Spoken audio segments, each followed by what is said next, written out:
Welcome, everyone, to this hybrid event featuring Dr. Zeynep Korkman, who will be discussing her book, Gendered Fortunes, Divination, Precarity, and Affect in Postsecular Turkey with us. Before proceeding further, I would like first to acknowledge that GW is located on land tended by Nokotchenk, Anacostan, and Piscataway people, and its early facilities and profits relied on enslaved labor. Addressing historic injustice does not end with this acknowledgement, but with ongoing work and struggle that should involve us all. I'm Atiya Ahmed, an anthropologist, feminist, and Islamic studies scholar. I am currently directing GW's Institute of Middle East Studies. I am utterly delighted to be in conversation with Professor Korkman about her recently published book. I am joined here in person by colleagues, a mix of graduate students and senior undergraduates who have read the book and are also eager to discuss it. Before that, though, a few quick announcements. Tomorrow, IMIS is hosting an important roundtable discussion about the ongoing conflict in the Sudan, featuring Dr. Nasreen El-Amin from the University of Toronto, Ms. Samah Salman from the US-educated Sudanese Association, and Ms. Nimet Ahmadi from Darfur Women's Action Group. And that is taking place tomorrow at 11 a.m. here in the Elliott School in room 505 and on Zoom. Also, on October the 6th, on Friday, we'll be hosting Dr. Christiane Gruber from the University of Michigan. Her talk is entitled From ISIS to AFD, Altruist Rhetoric and Visuality in Orientalist Concurrence. And that takes place again Friday, October the 6th at noon in the Elliott School, room 505 and Zoom. All are welcome, and please remember to RSVP if you'd like to join us online. As for tonight's event, let me share with you a bit more about our guest speaker. Dr. Zeynep Korkman is Associate Professor of Women, Gender, and Sexuality Studies at the University of California, Los Angeles. She is a feminist scholar whose research explores the gendered relationships between affect, labor, religion, and feminist politics, with a regional focus on Turkey and the broader Muslim Middle East. Her research agenda revolves around the affective labors and political genres through which women and lesbian, gay, bisexual, transgender, intersex, and queer individuals navigate globally inflected social formations such as heteropatriarchy, neoliberal capitalism, religiously accented authoritarianism, secularism, and anti-Muslim racism. Thank you so much for joining us, and welcome, Dr. Korkman. Thank you so much for having me. I am so honored to be joining you here at George Washington Institute for Middle Eastern Studies and joining all the colleagues. And thank you for all those in attendance online virtually as well. And thank you, Christian, for organizing. I'm so excited to be in conversation with Atiya Ahmed. What an honor. The honor is all mine. Thank you so much. So we are going to do a Q&A format, a discussion format for this. So first, I take the privilege of sitting in this chair, and I'm going to pose some of the first questions. We're then going to open it up to our broader audience, including my colleagues who are here in the room with me today. Okay, does that sound okay, Zeynep? Great. Okay. All right. So first question. Fortune-telling cafés in Istanbul and reading coffee grounds are integral to your book. Can you explain to the audience why you focus on these places and practices? What do these places and practices allow us to understand about contemporary Turkey? Thank you for this book. For this question, I'll use this as a chance to introduce the book a bit broadly. So the Gendered Fortunes is focusing on the practice of divination from coffee residues and the specific and novel places that this practice has recently generated in the 2000s, which is fortune-telling cafés. So in the book, the fortune-telling cafés are revealed as places inhabited by secular Muslim women and LGBTIQ folk who come there to effectively process and navigate the anxieties of the post-secular condition they live in contemporary Turkey, the gendered marginalization they have to contend with as gender and sexual minorities, and the precarities of neoliberalization that Turkey has been undergoing in the last few decades. And here, in this way, in the book, I use fortune telling as a window to analyze some of the gender contradictions of contemporary Turkey. So I want to follow this very brief intro with kind of 2 points I want to make on what are the kind of broad topical contributions of the book on our understanding of gender in contemporary Turkey. And the first thing is that fortune telling is an important window for me to look at some of the gender contradictions of gender, religion, and secularism in Turkey. So it was in the early 2000s that these fortune telling cafés have started to pop up. And these were kind of ordinary cafes, but you could go in there, have a drink, typically a cup of Turkish coffee, and get your fortune told by an in-house reader. And they would read the kind of dried up residues inside your coffee cup, right? And the interesting thing about this was that the reading was complimentary, quote unquote, with an overpriced drink, right? And the reason for this was that, and it continues to be that, commercial fortune telling is criminalized in Turkey. And this goes back to 1920s when the new, then kind of ambitious secularist republic have banned all kinds of religious practitioners, including fortune tellers, because they didn't fit the image of the modern secular new nation that was in the making. And in this process, fortune telling was pushed out of the newly made secular public sphere into the privacy of kind of 2 parallel realms. One realm was this underground, really criminalized and scandalized economy of male practitioners called hojas, who would do different kinds of divination and healing. And the other was this kind of feminized and tolerated realm of women just reading cups, for all those superstitious, but nothing too big. So in the first realm, we had these male hojas who would use divination and healing modalities that were kind of explicitly sounded or seemed Islamic.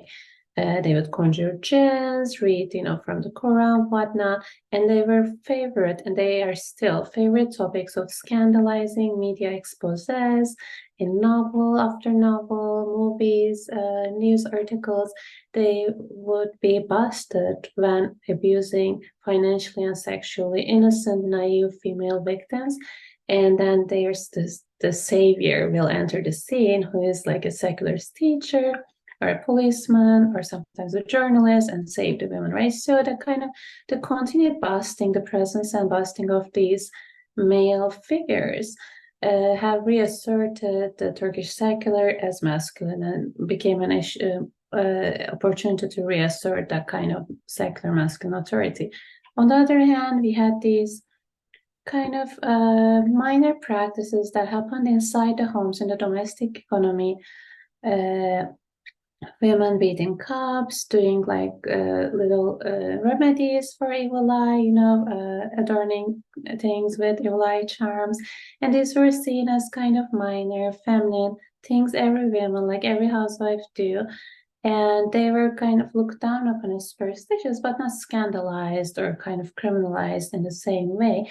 They have continued and continue to be the kind of marker of feminine irrationality and superstitiousness that then, by comparison, marks the husbands, the men, as secular, right? Kind of reasserting.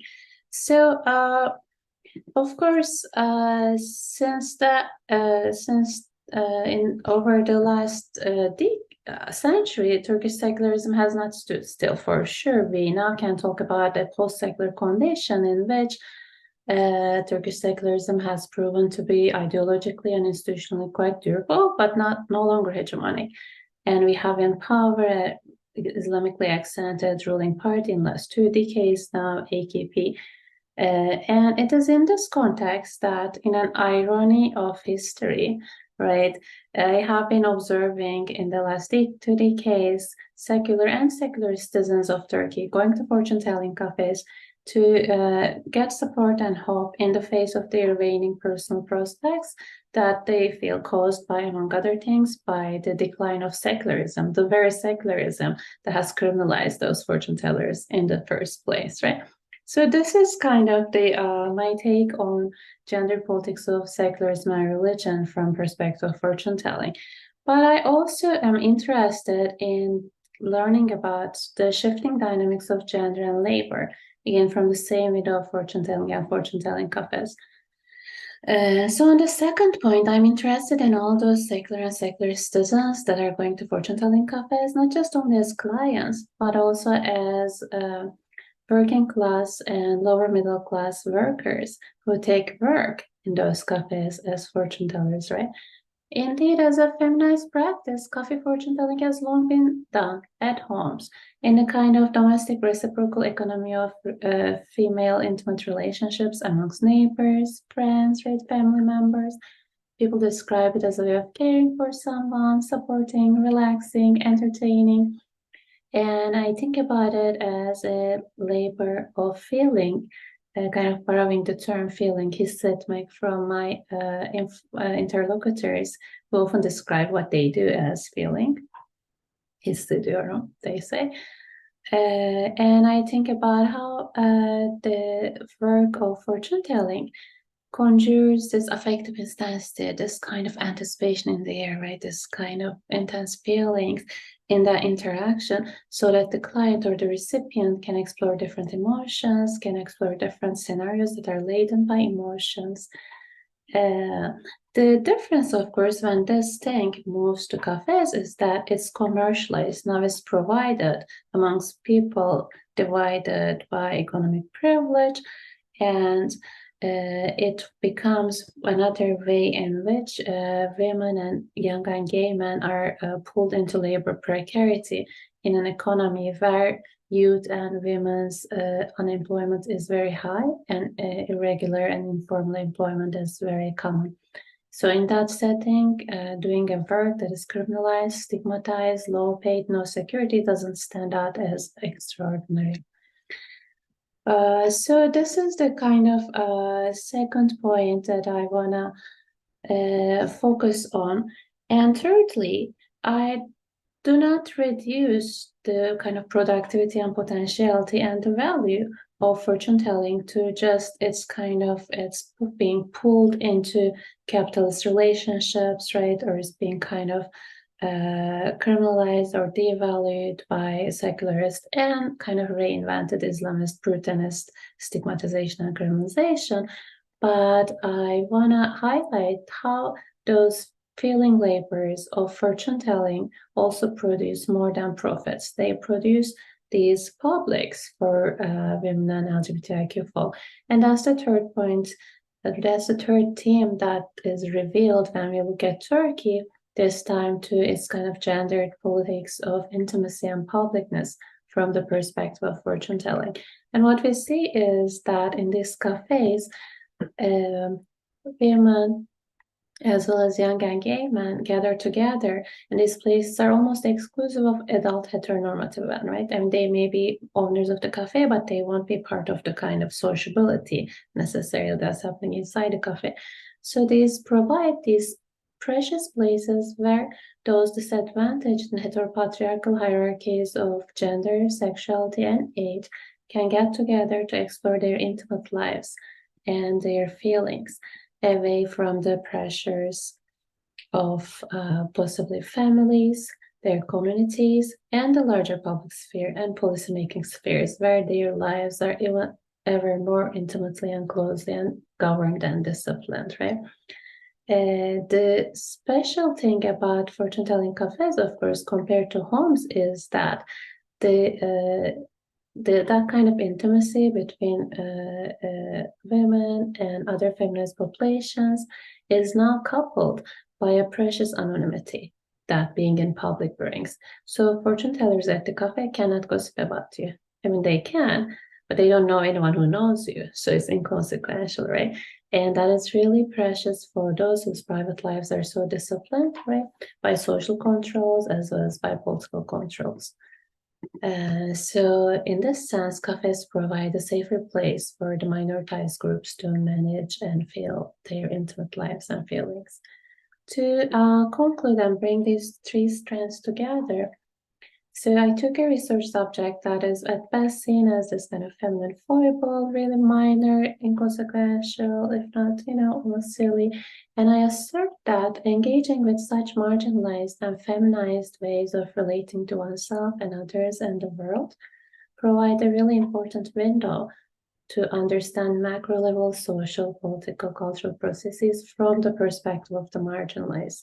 So I showed this first through the example of religion and secularism, showing how, despite and actually due to its kind of super energetic disallowable, we're going to bust those, hojas, the so-called superstitious practice of fortune-telling remains central to feminism, to secularism, as they become the kind of measuring stick from which to reassert the secular masculine subject and the feminine as its kind of superstitious other.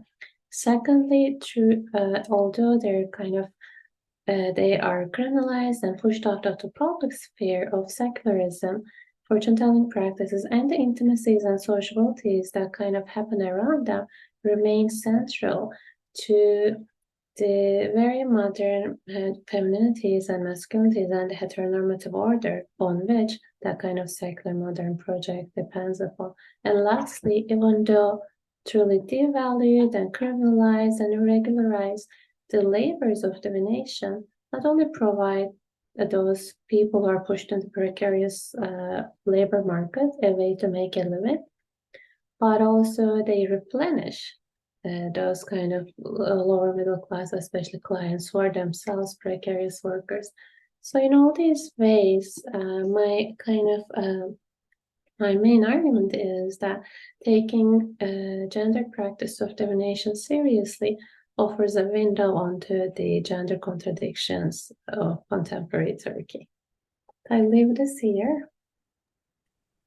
Thank you so much for that wonderful sweeping overview of an incredibly rich, textured, and nuanced book that really provides us with a great way of navigating some of the major themes. And I think you make a compelling case in the book and now in your comments about gender divination practices being an important window to understand broader processes, the effects they have, but also the interrelationships, right? The imbrication with intimate spaces, intimate processes, intimate relationships, that, as you point out, this is all in the context where these sorts of interrelationships, these spaces, these folks that you focus on are all too often overlooked and disregarded.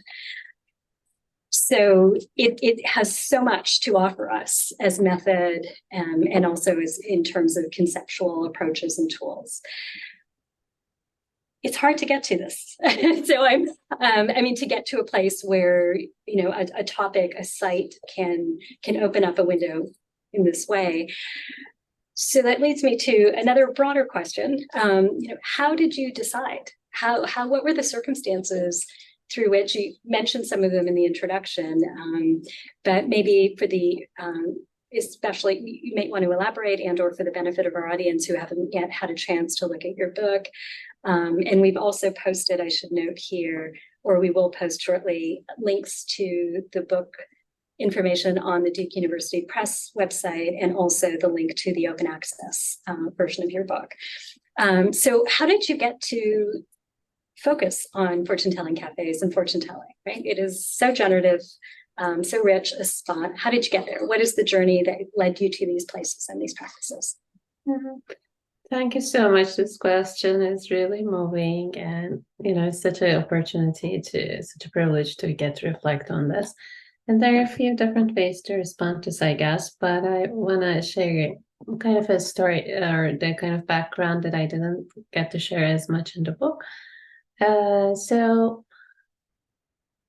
kind of situate this a little bit into my family and personal history. So I grew up in Turkey in 1980s with secularist grandfather and mother who were really, first generation Republican school teachers, really, invested in those premises and benefited from those promises of the secular nation making.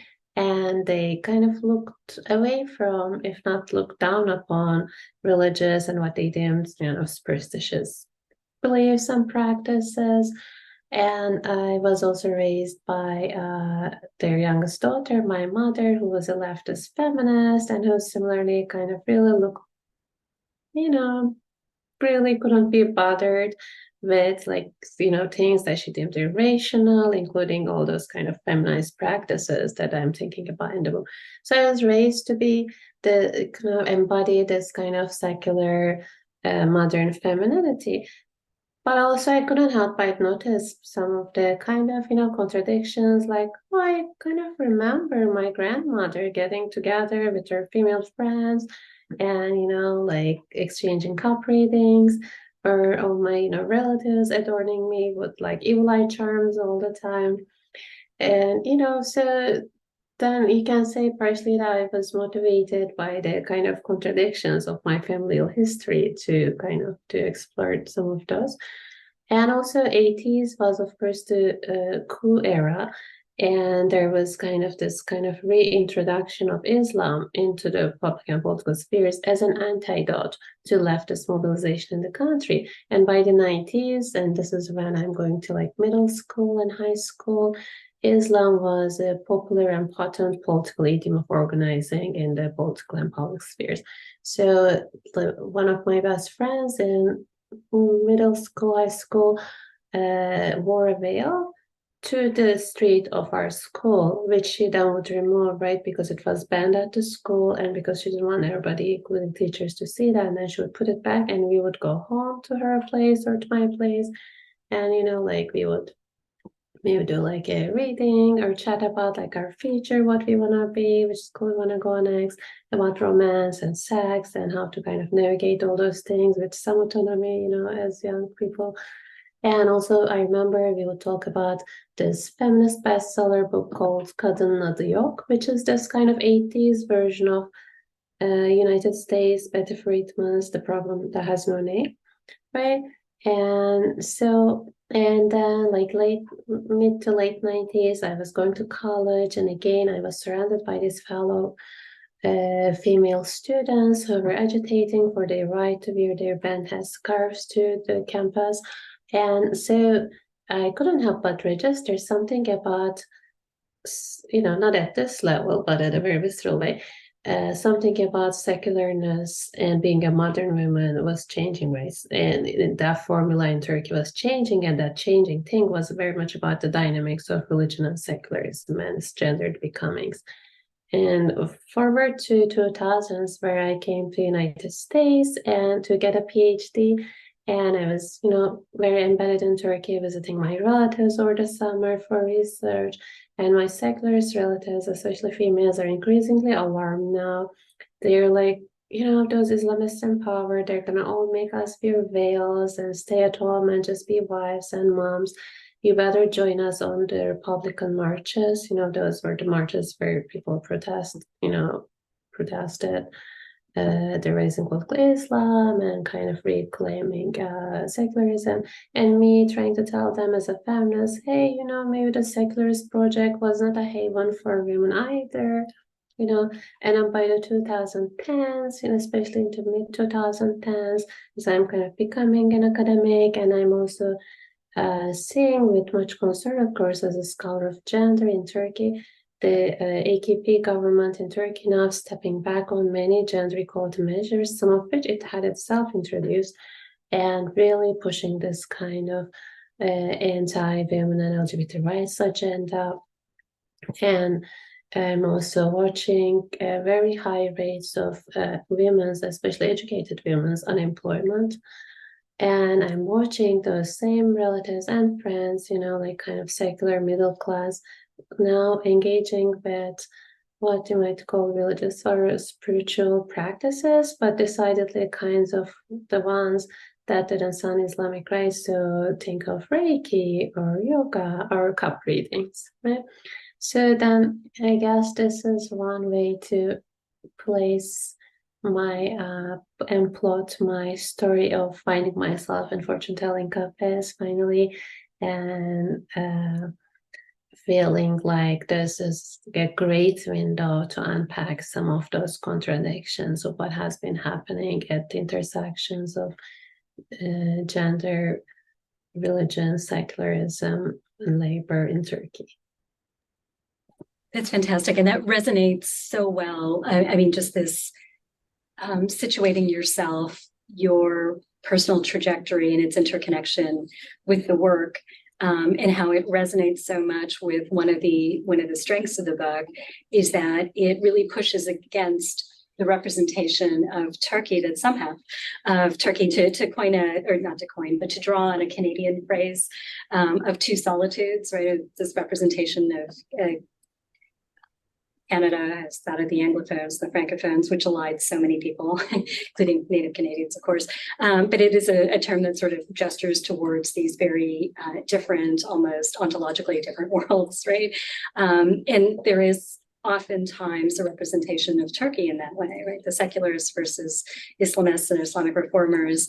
And is the term you've been using of secular contradictions that plays itself out in terms of your own experiences, but also how that necessarily connects into your research, pushes that back against that, right? Shows the interrelationships, these messy areas that often in our scholarly work, right, we're pushed with the concepts and the fields that we inhabit.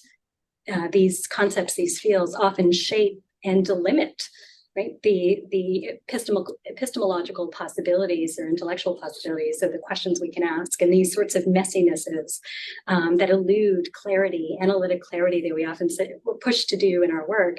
So this book does a wonderful way of pushing against those representations of Turkey, but also this sometimes dominant approach to scholarship and knowledge production. So again, I really appreciate the way that you are connecting and yet reiterating this really important point. Another feature of the book, relatedly, that I think really pushes and allows you to do so much, and it pushes intellectual, conceptual ground, is the focus on affect, right? That plays itself out throughout the book. And affect plays a key analytical role in your discussion of contemporary Turkey. So again, in the spirit of engaging audiences here and online, how do you understand and approach affect in your research? What does it help us to better understand about Turkey, but also the broader contemporary world? So yeah, affect is central to my work, as I take it as a important analytic to ask how people feel, ordinary people feel their way into, through, and away from those kind of broader social formations that so tightly shape their life worlds. In the book, I kind of I do a closer unpacking of the scholarship and particularly of terms related, such as emotion, affect, and feeling.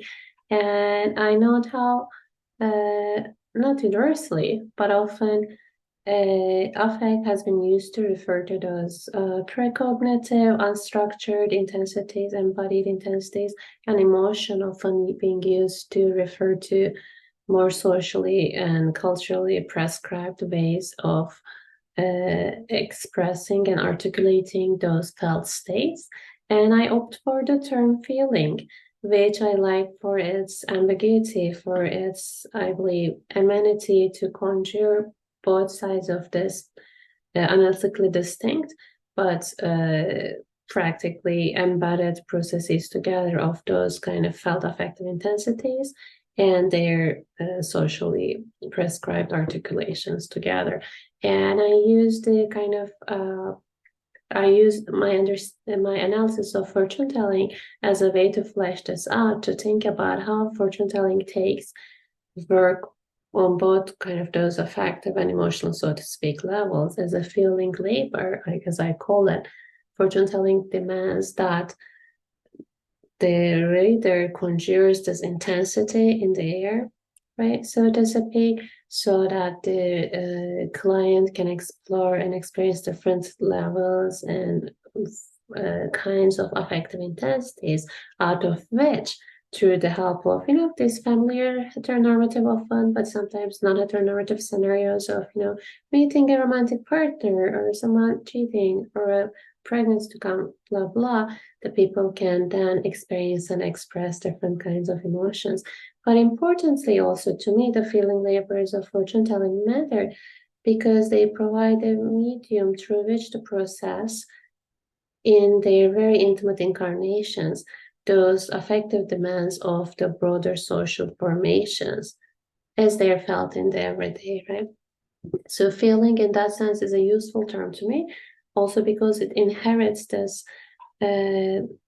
cultural Marxist tradition, especially Raymond Williams' concept of structures of feeling, which is really useful to hold together both that kind of fleeting, ephemeral, right alongside and not in opposition to the structure, right? So then with that combination, I get to ask questions like, how does it feel to live as a gender and sexual minority subject under political authoritarianism that is pushing anti-women and LGBT agendas, right? How does it feel to live in a post-secular atmosphere as a secular subject? How does it feel to live through neoliberalization, economic liberalization as a working class subject? How does it feel to traverse those broader macro-level social formations as a marginalized subject? And those questions, I think, to answer those questions, feelings provide a really useful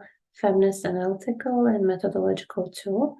And in that sense, it is much more broadly applicable, I believe, in a transnational world, right, where we are desperately in need of knowing academically and politically how ordinary and particularly oppressed peoples navigate those broader structures, whether those are political authoritarianism, economic neoliberalism, anti-women and LGBT rights agendas, etc.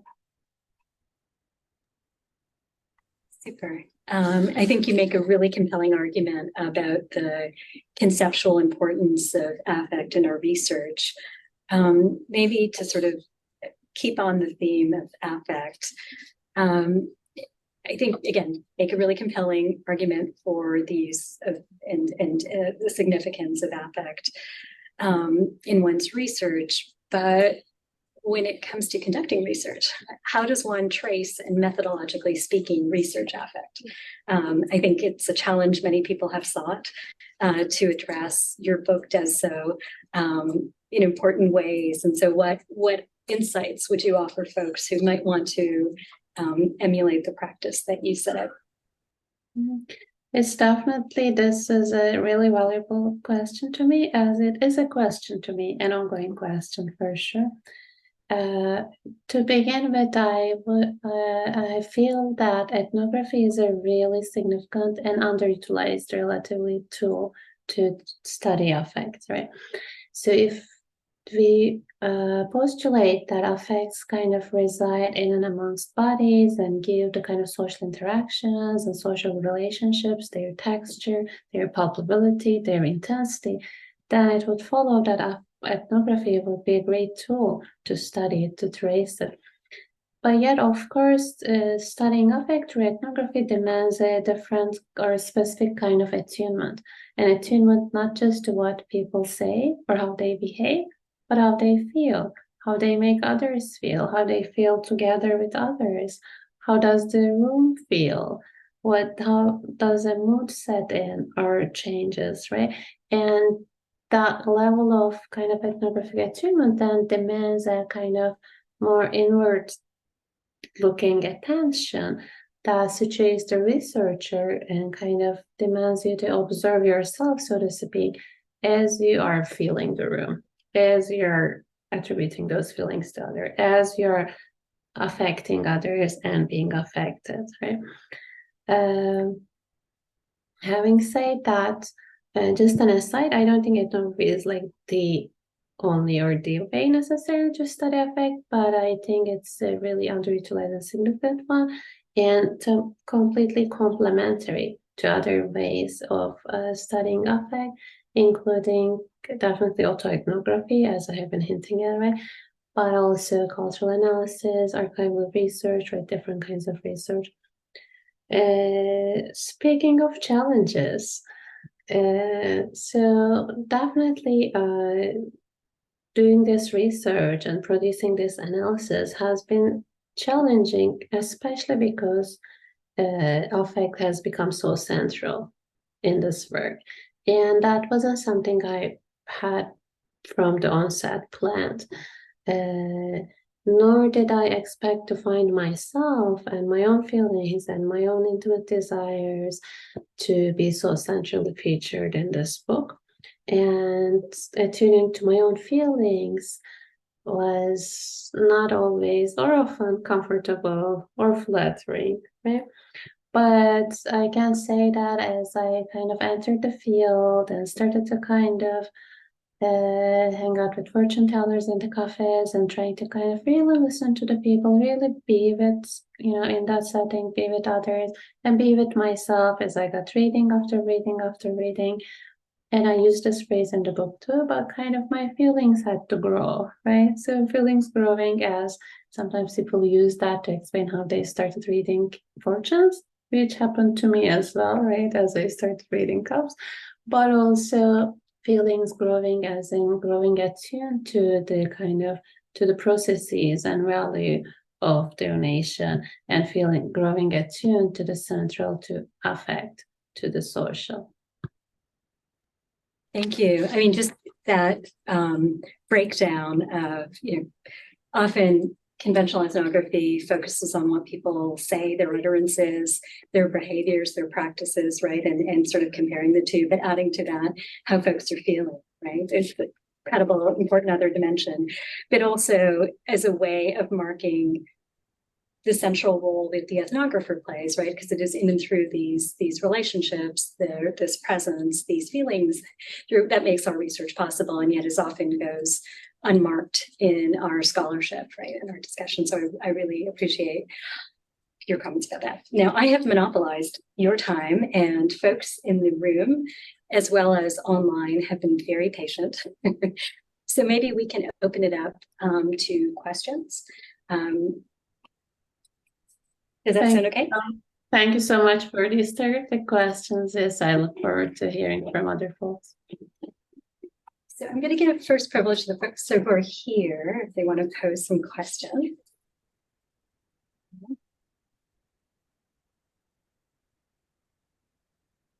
And I promise there will be no camera trained on you.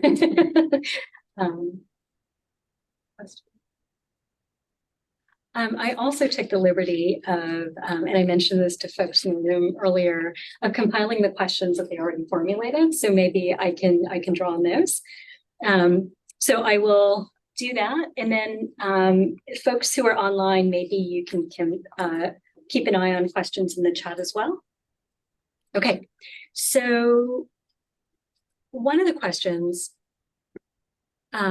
pertains to the mention of Roma culture in the book, and that the readings mention that the practice and the aesthetics of Roma culture are appropriated in the fortune-telling business.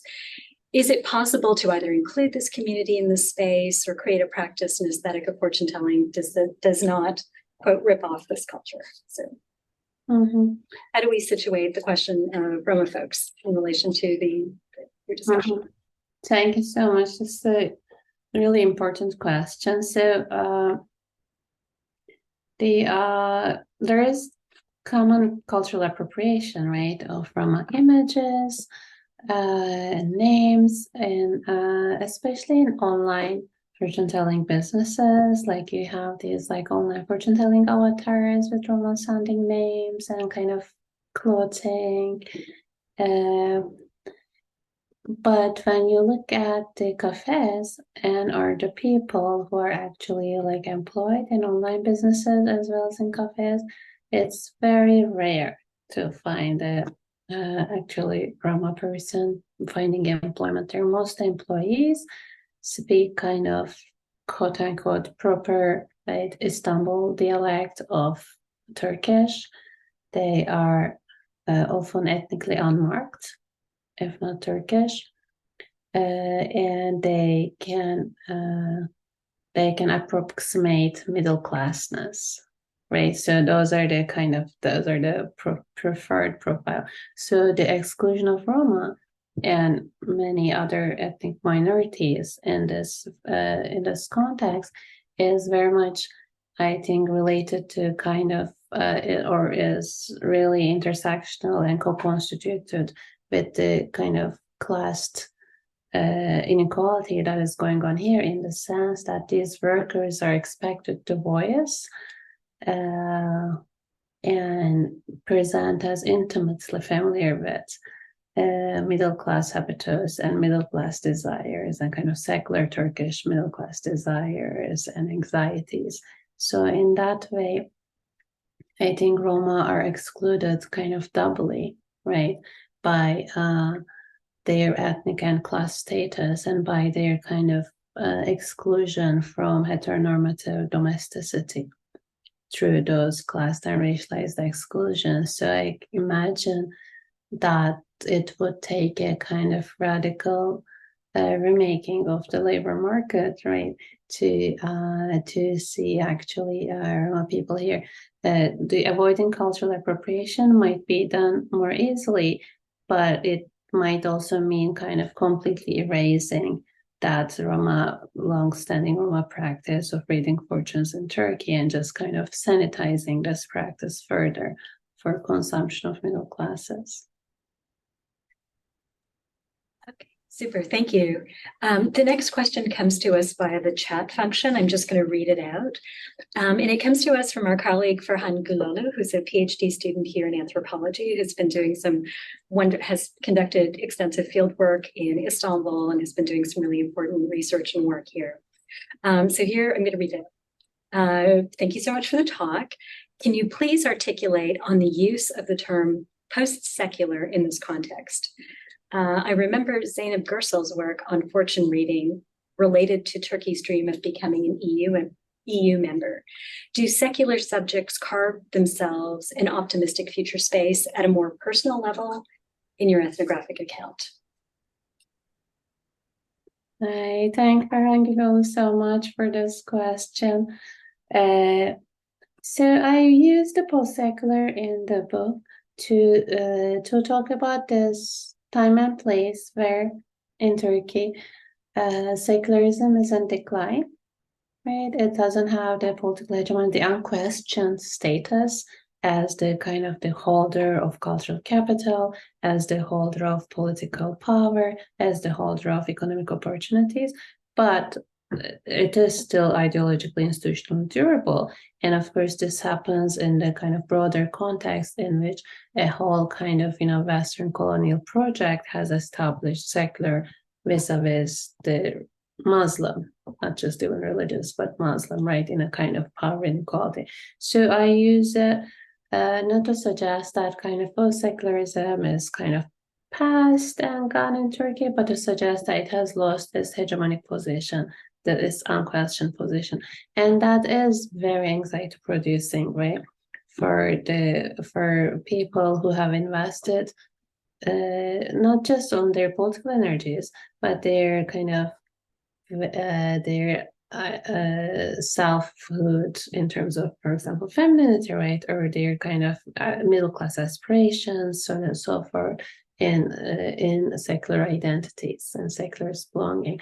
So I do suggest that in fortune telling cafés in particular, those people, and in online places too, and I use an example of this in the book, people use divination to conjure for themselves, kind of in proxy to, but out of the political public sphere or the kind of norms and conventions of political speech and kind of like debate, an alternative space in which the secular stands for hope, for positive expectations, right? But also fortune telling provides a space to process the anxiety, disappointment, disillusion that comes with the decline of the secular in Turkey. And thank you so much, Farhan, for bringing up Zeynep Gürsel's amazing documentary. a little over 10 years old, I think, at this moment, where Zeynep K, a feminist, a visual anthropologist, explores through this short film how fortune telling and cup reading in particular is a medium with which people kind of process their relationship to the future. And in this case, her example is the Turkey is never kind of happening. At that point, it seemed much closer, I have to say, EU membership, right? Turkey has been a candidate for many, many decades.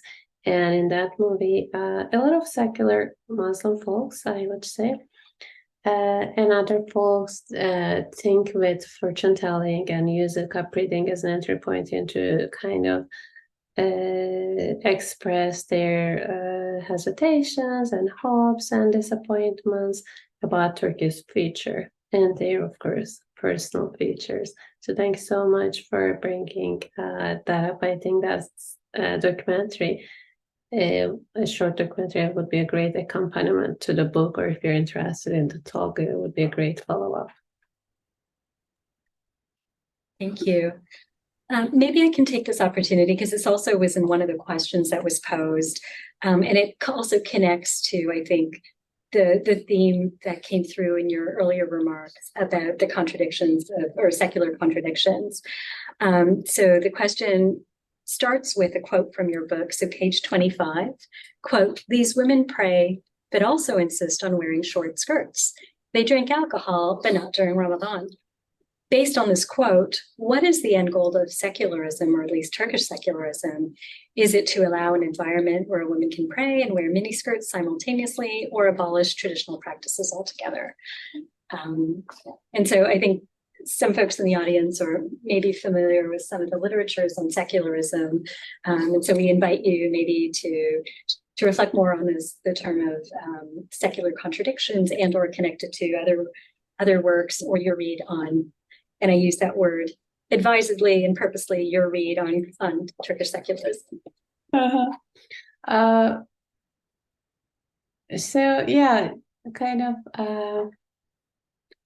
I hear that sentence, and it's kind of the sentence like they pray and they wear miniskirts. That kind of already implies, I wrote it, but it kind of already implies like a contradiction, right? As if like those two are not supposed to come together. And that's kind of a reiteration of how my interlocutors have put it, right? So I'm a believer, but I'll do this. I'm a believer, but I'll do that. And I think as they did those things, especially kind of contrasting how they're believers, but they will not do this kind of more Sunni traditional or conventional forms of ritual, or how they identify as Muslim, but they will not follow what they feel kind of conservative Islamic modesty in terms of dress or in terms of how they act, or that kind of they're Muslim enough not to drink Ramadan, right? But they will drink otherwise during the rest of the year. I think it's in doing so, my interlocutors were both talking kind of against the what they perceive as this kind of Islamist disciplining of women into a particular kind of gendered butts, but also talking back to Turkish secularism in its insistent demand that the women would modernize but remain modest, right? So as famously Precarity as would put it, that kind of modern but modest self-presentation and way of being in public, either at work. So they were, I think, in that sense, there is no, it would be reductive to reduce the whole Turkish secularist project as one thing. But I think as my interlocutors would say those things, they were pushing against both that kind of religious purist disciplining and the kind of secularist disciplining of themselves as gender. So kind of going beyond and kind of subverting both formulations of religion with femininity and secularism with femininity.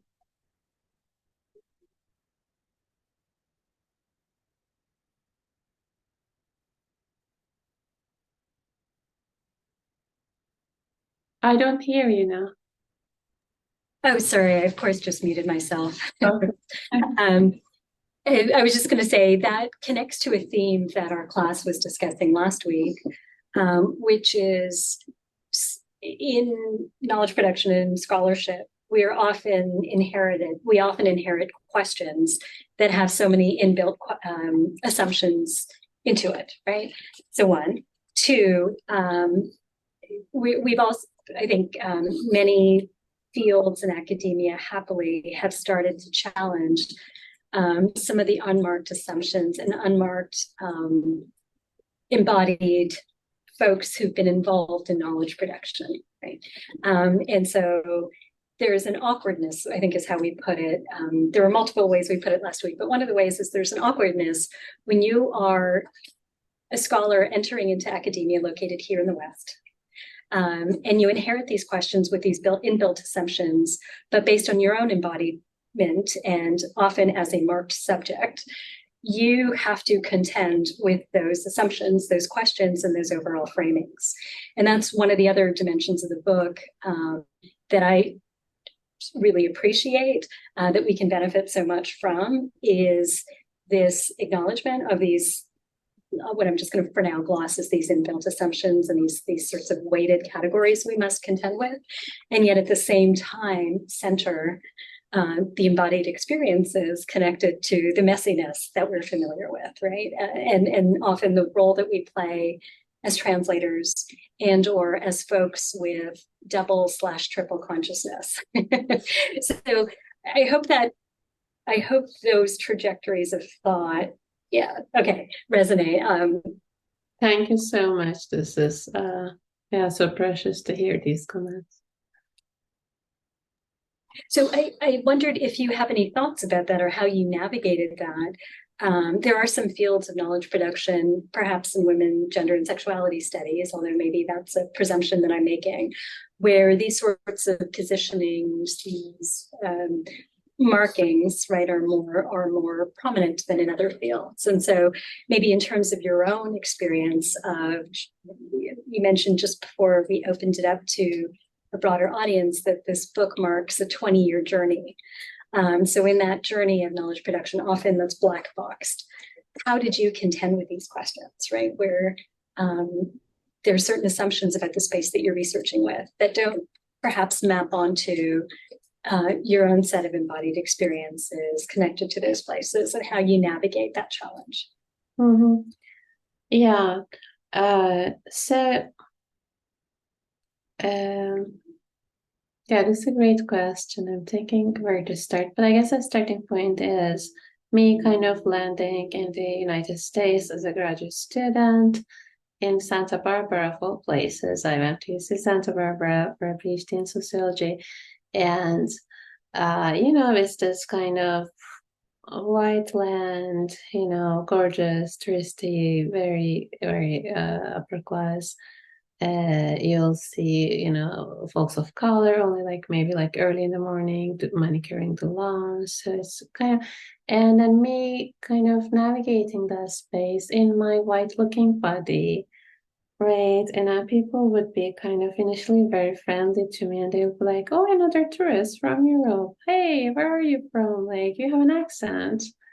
And upon hearing Turkish, there's this Turkey, there's this kind of, unsettlement that sets in because Turkey is Muslim, Middle Eastern, and what they perceive as my race or as my body, it doesn't fit, and the kind of the sense of intimacy, right, or the recognition that they felt as failing, right? So, and they're like, but are you practicing Muslims? Are you really Muslim? Or do people look like this in Turkey?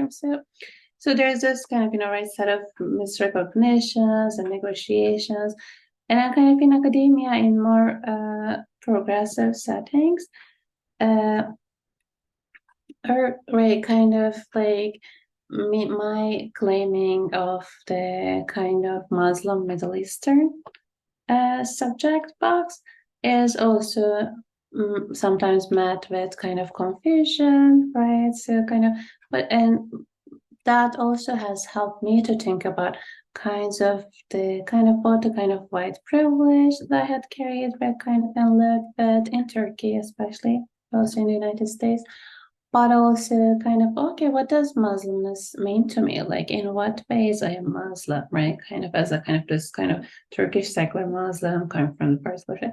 And then what do I do, like, with my, how do I translate some of my concerns, some of my passions, some of my kind of stomach aches about Turkey into the language of the American academia, right? In ways that doesn't kind of tick those boxes of Muslim women.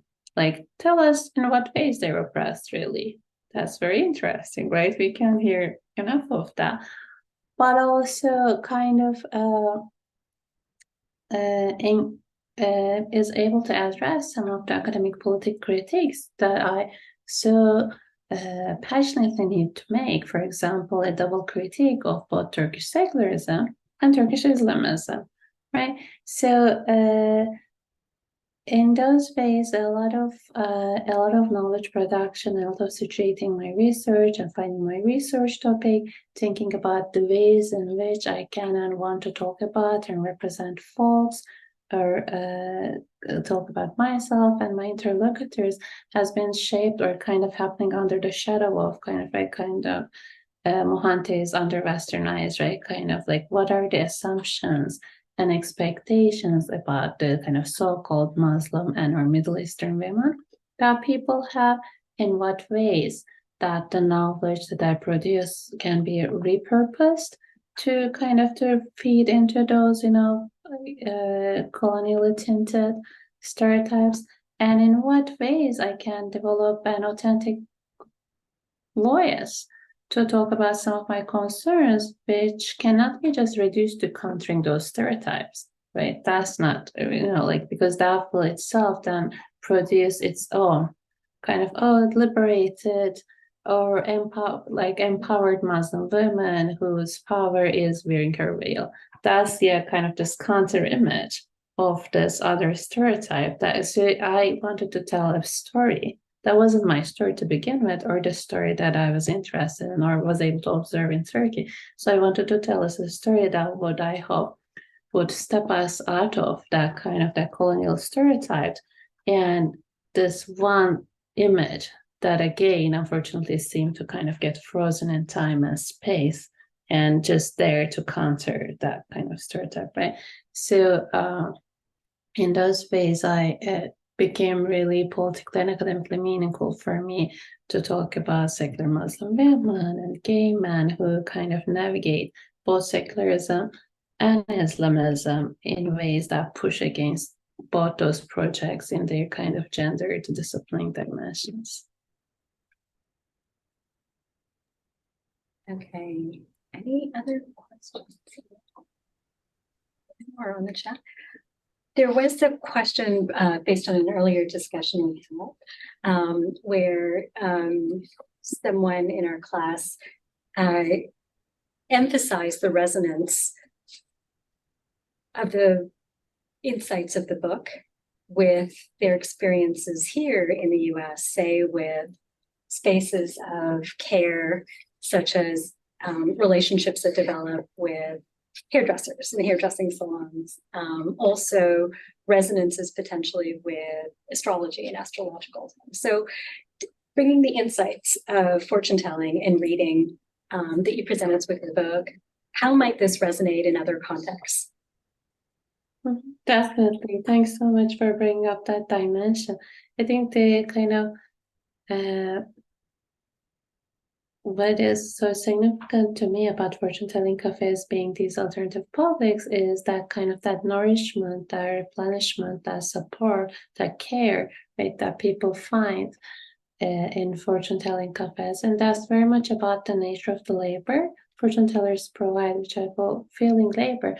But it's definitely in dialogue with earlier literatures on caring labors, which have looked at how often women and other feminized groups, often immigrant women of color, provide these services that take care of bodies and souls, so to speak, from caring for children, elderly, to all kinds of aesthetic, bodily, and emotional labors, right? That feel people pampered, cared for, listened to, held, and the host, different folks have taught about these relationships and types of labor in terms of hair salons, right?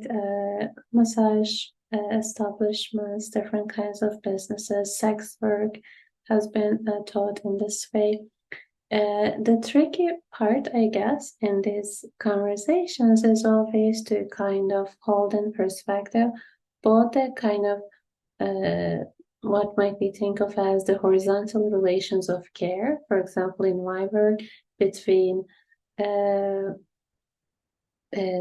sexual minorities who are both on the giving and receiving ends, right?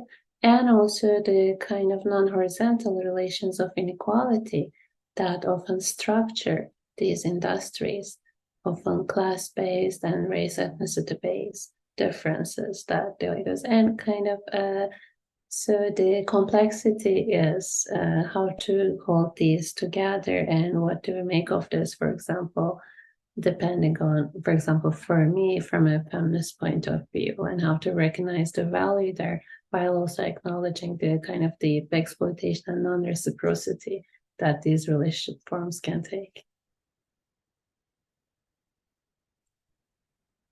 Just double checking that I'm not missing any hints.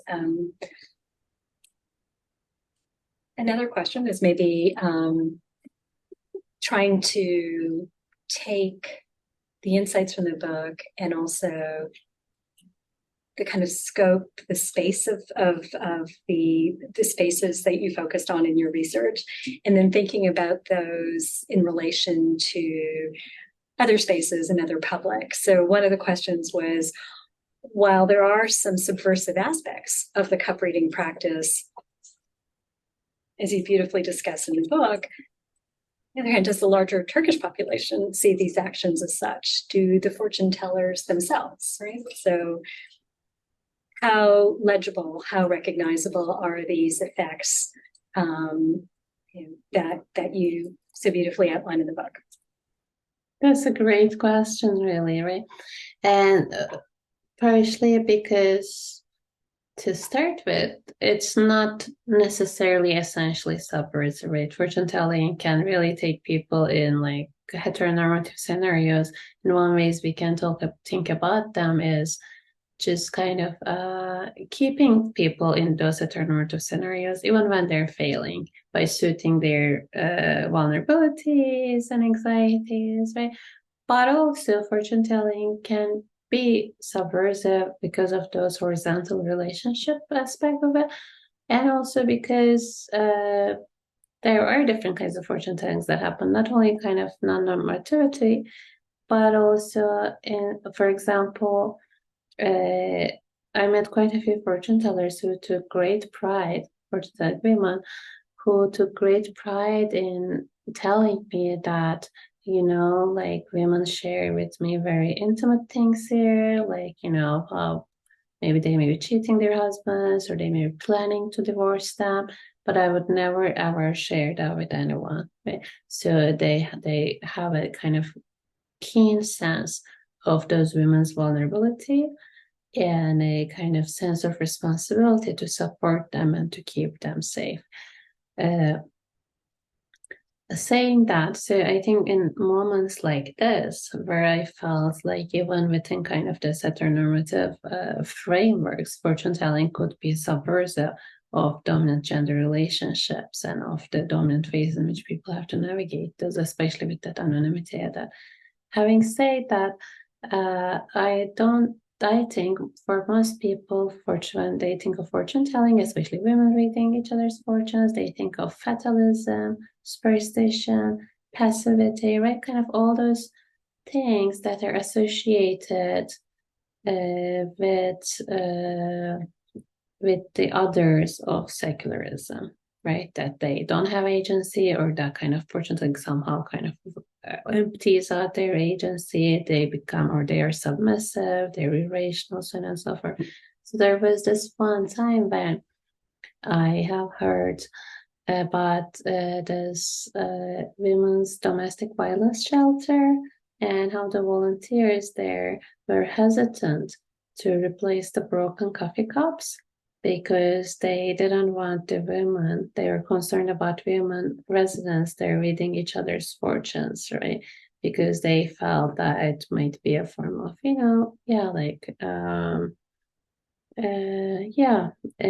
not taking agency, not taking control of their lives, kind of conceding to their fate, so to speak. So even, I would say, even among feminists, right, there is this really strong prejudice against what is perceived as superstitions. And that was one of the things that I really wanted to highlight with the book, is that kind of, I want to do feminist reclaiming of this practice. Super, thank you. I have two more questions that could be considered methodological questions. And I mentioned that to the folks who are online and also to the folks who are in the room, just in case there's an added question that we have not covered that you would like to smuggle in. Oh, we still have Zeynep, the precious few minutes we do have. So you've mentioned in the work intimacy, confidentiality, illegality, also questions of legitimacy, where legitimacy is being brought into question. How do you then access these spaces, right? What are the ethics of doing research on these topics? How were you able to build trust, rapport, such that you could start to tease out, discern, and begin to document these issues and through ethnographic practice? Mm-hmm. Definitely does. I think one of the strengths of ethnographic research is precisely the kind of the tools and in much needed time and social relational investment opportunity, right? It gives us, it definitely took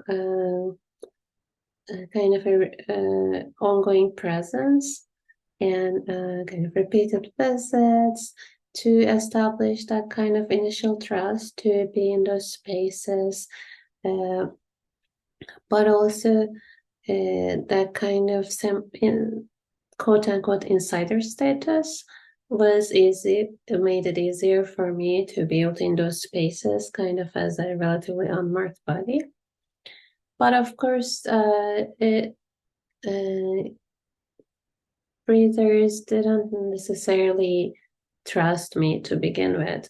And even through the process, even through the work of the research, trust was always an ongoing negotiated process, right?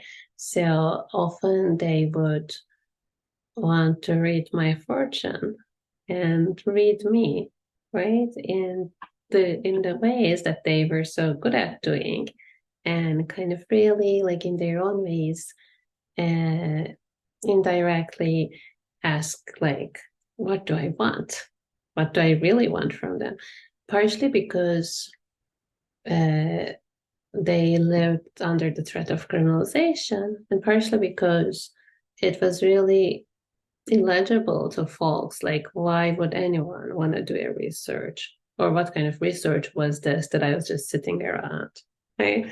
So, and occasionally I would like people would agree to talk to me, but then they would say something like, even if you were the underground police, even if you're an underground cop, I would be telling you that, right? It's kind of holding that in the universe of possibility and reminding me and themselves that that is the kind of conditions under which this research is happening.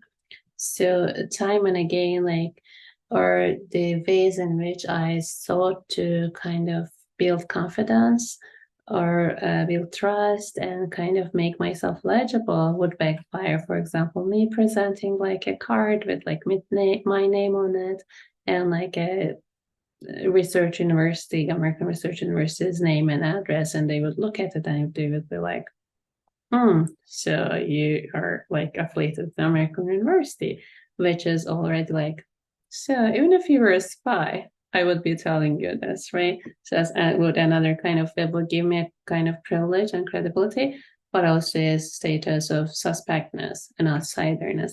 So in these ways, and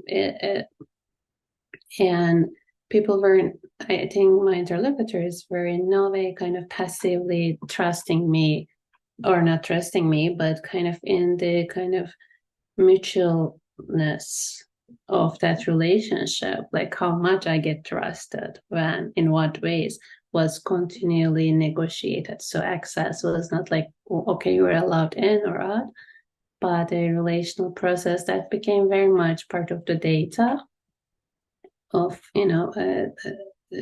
another factor shaping that it was me who was doing this research, was very much part of, what kind of readings I got to hear or what kind of stories they got to share with me, etc. Super, thank you. You can see me adjusting and moving the microphone because one of our colleagues here in the room would like to pose a question. But perhaps we can ask you to come closer.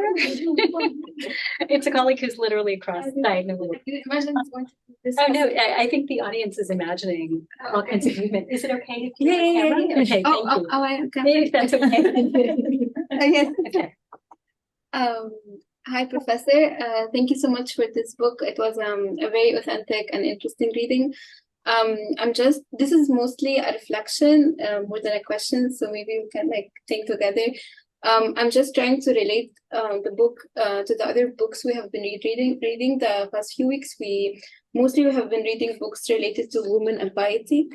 It's really interesting for me that we always, like, as an anthropologist, we tend to look at marginalized groups that do not belong to the hegemonic narrative story.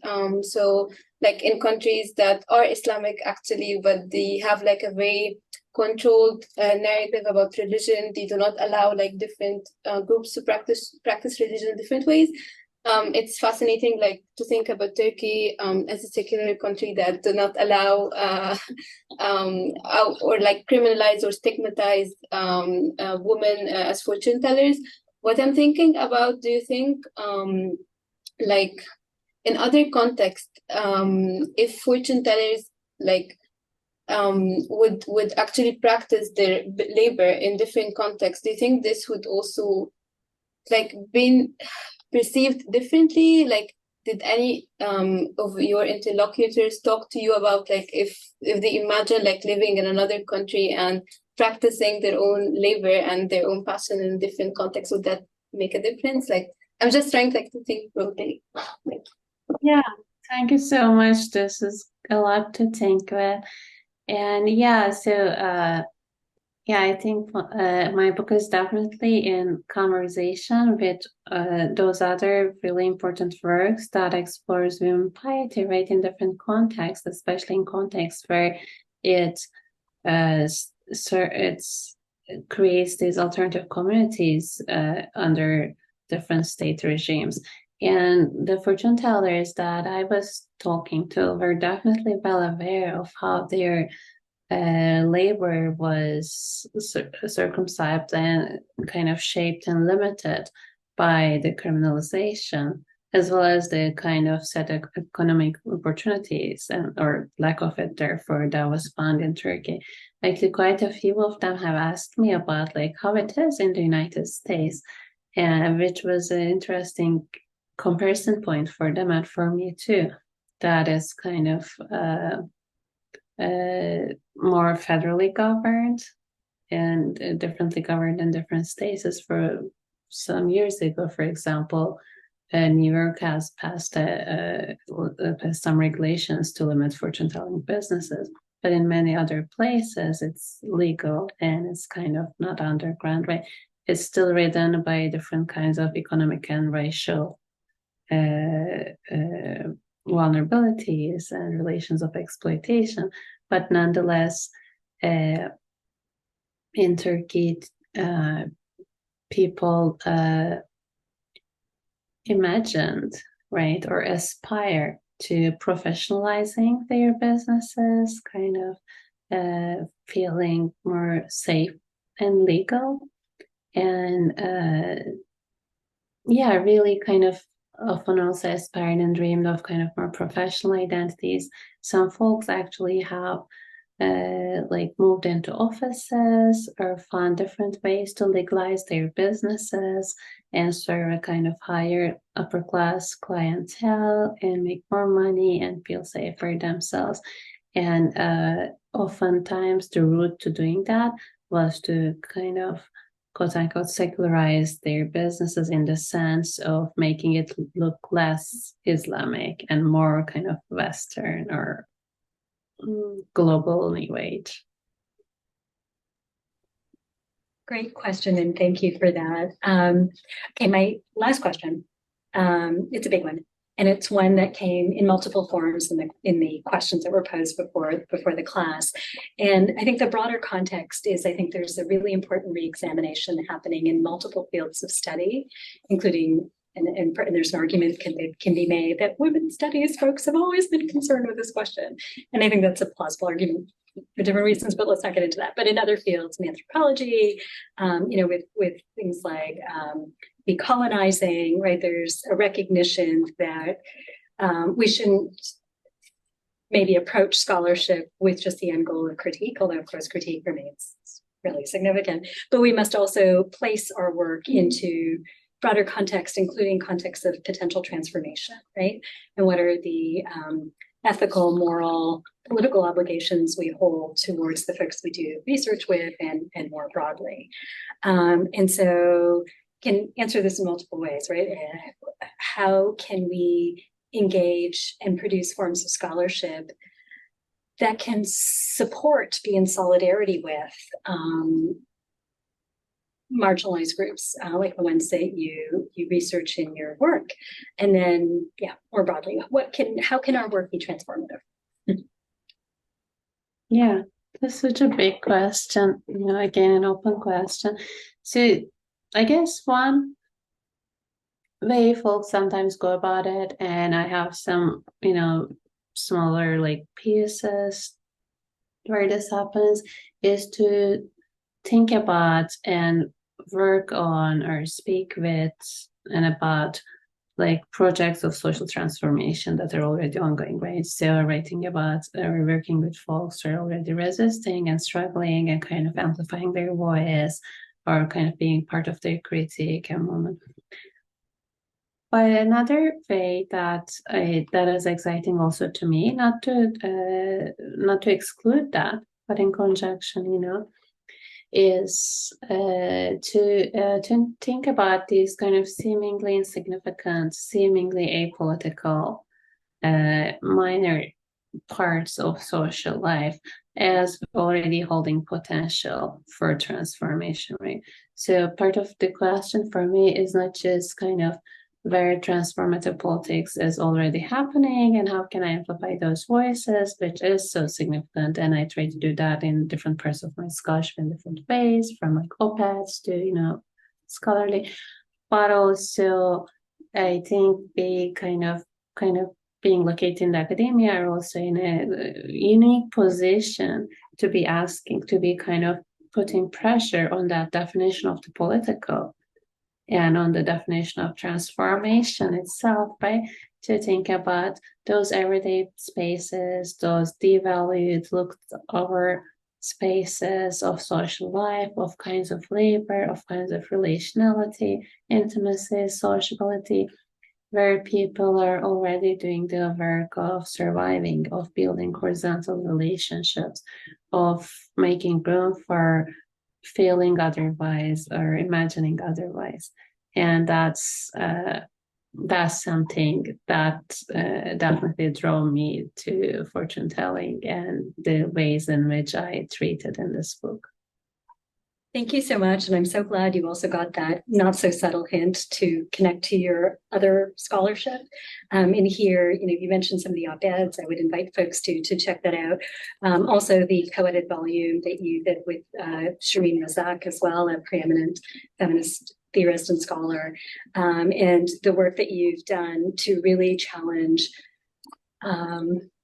commonplaces and pieties we may hold in our different spaces, and also attuning ourselves, right, to just the very practices that themselves, as you're pointing out, have this potential and are already doing this, right, where we're trying to catch up in many ways. So thank you for that.